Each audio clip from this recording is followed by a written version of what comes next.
On January the 2nd, 1959, with the space age barely a year old, the Soviet Union launched Lunik, or Little Moon. It was sent to plant a Soviet flag on the moon. Within hours of the launch, it became clear that Lunik was going to miss the moon entirely.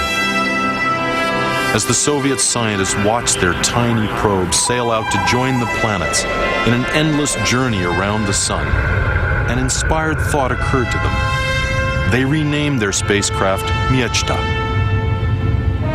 the dream.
These are the planets of our solar system as we know them.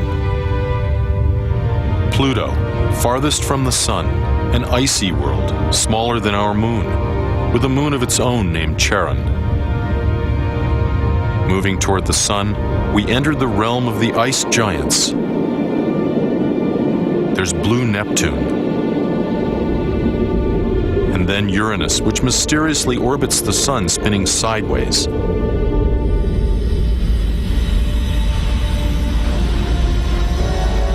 Next come the gargantuan gas planets that have no landscapes. Saturn, with winds reaching thousands of kilometers per hour.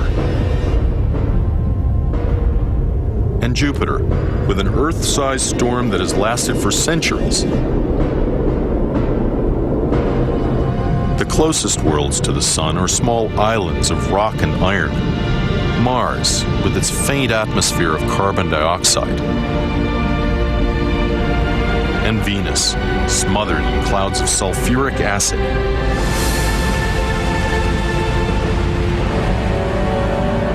Then there is Mercury, boiling in sunlight, freezing at night.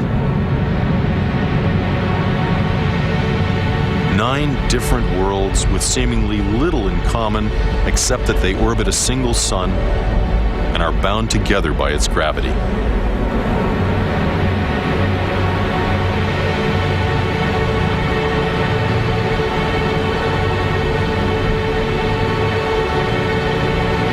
Then there is the Earth, a small planet in the measure of the solar system. It has a thin atmosphere that clings to a rocky surface. But the Earth is different. It is special. It has life. What process could create such a variety of different worlds?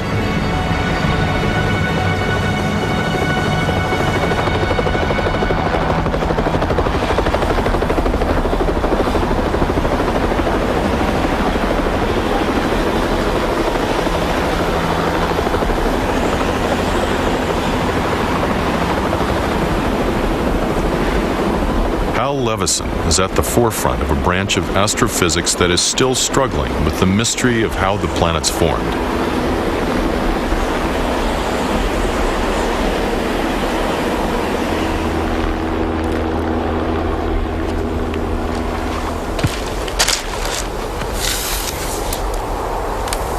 It's amazing to really consider that all the planets in the solar system, the Earth and the rest of the rocky planets, the cores of the giant planets, Jupiter and Saturn, and the majority of the outer planets, Uranus and Neptune and Pluto, formed from material that is very fine pieces of dust, much finer than the dust I'm holding in my hands, about the consistency or size of particles of dust in cigarette smoke.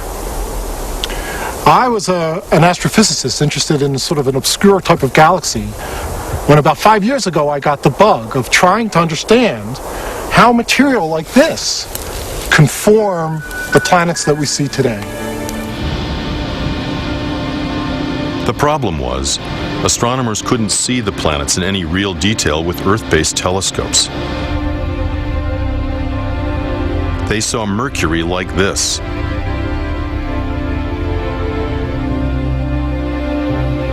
If we were going to see the planets clearly, we had to escape the distorting atmosphere of Earth.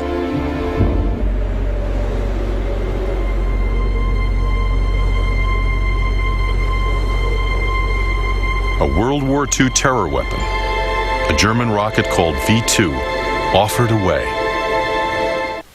Soon after the war, German and U.S. engineers were modifying captured V2s in the New Mexico desert.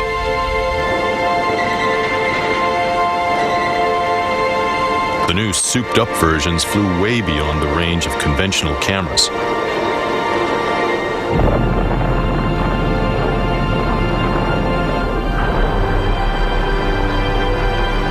To record their progress, the engineers fixed astronomical telescopes to anti-aircraft gun mounts.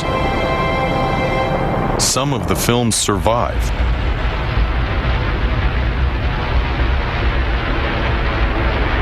Rocketry was a new technology, and the cost of innovation was frequent catastrophic failure.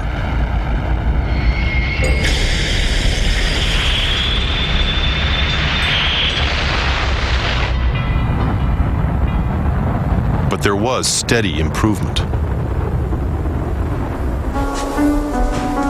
The Soviets, too, captured their share of V2 rocket parts and carted them back to Moscow. The man given the task of piecing together the rockets was Sergei Pavlovich Korolev. The Soviet military wanted rockets that could reach America, but Korolev's eyes were firmly fixed on the planets.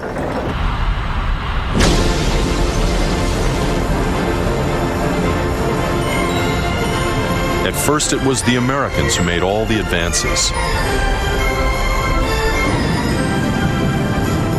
By 1950, they were strapping film cameras to rockets and sending them high above the atmosphere. The cameras had to endure an 18-mile plummet back to Earth.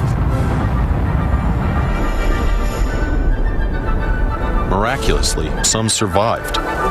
Astronomers got their first glimpse of the only planet they couldn't see with their telescopes.